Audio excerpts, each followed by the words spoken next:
Hey Quilties, it's Karen Marchetti, and for this time on a Quilty Tip, we're going to be talking about cool light versus warm light. So is there that much of a difference between cool light and warm light? My easiest answer is, oh my god, yes. Okay, it's an insane amount of difference between lighting. So here's a really quick picture of a warm white, a daylight, and a cool white. So this talks about color temperature scale, and that's all about kelvins. Kelvins has to do with Celsius and Fahrenheit, and also has to do with the temperature of lighting.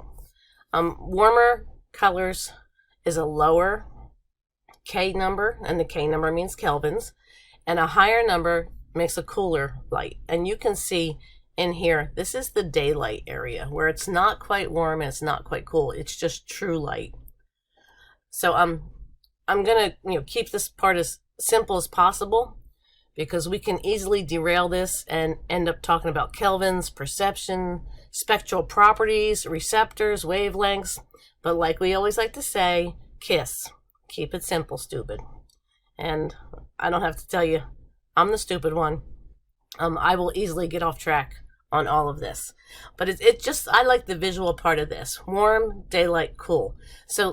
And the easiest way to think about this, if you've ever been in a house and you take photographs, and when you get home, this is old school, I'm old, remember? But when you get home and you look at the photos, even if they're on your phone, they just kind of have a yellow orangey glow.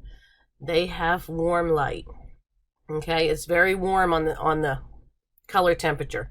And then sometimes you'll notice the photos are very bluish. That's a cool light. Okay, so again, that goes back to this temperature scale. Really warm, really cool. And if you want to know more about that, if you want to get derailed in your own time, here are a couple really good articles about kelvins and color temperature. If you want to check those out and really read up on it, you can. So let's go back to cool versus warm. All right. And this photo is my best example of cool versus warm. And the one on the left here is taken in my studio. I have daylight in my studio. It's total, the bulbs are all daylight, so they're about 6,000 kelvins or 6,000 K.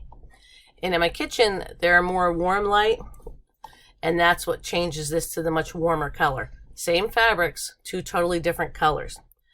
So with this difference, it might explain why I have purchased 15 different greens, and they don't match either this green or this green.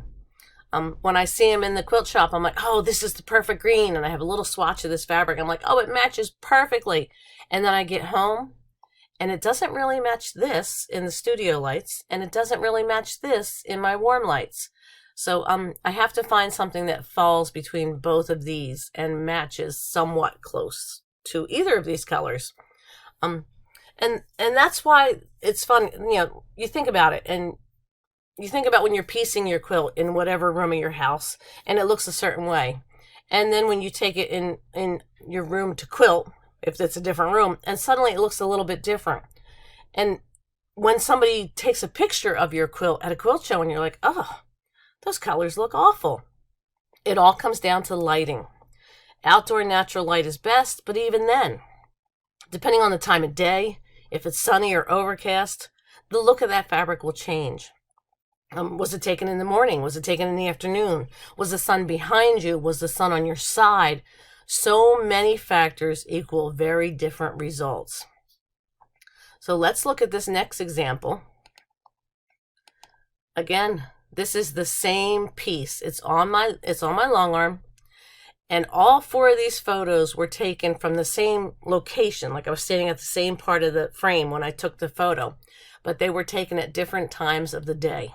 So you can see how this turquoisey blue background changes color throughout the day. The same thing will happen when you're photographing your quilts. Okay, so this next photo, this is the closest photo I have to what its true color is when I see it with my eyes, okay? Because, again, what we see with our eyes doesn't necessarily mean that is all the colors of the spectrum that we can see, okay? So that's why, again, the different colors look different. And what I see is blue. You guys might say, oh, that's more green. It's how our eyes perceive the color. Okay. one little thing I want to also say about this, your next bright idea may come in multiple temperatures. And that's just my little goofy joke.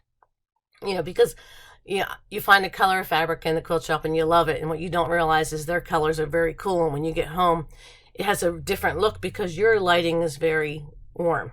So keep all of that in mind when you're purchasing fabric.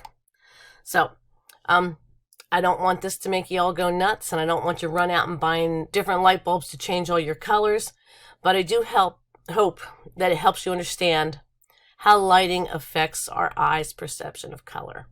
Okay, so maybe check it out and see if you have warm lights or cool lights, or if you indeed have daylight, because it does make a difference on what you see. So I hope you enjoyed this little tip, and I'll see you next time.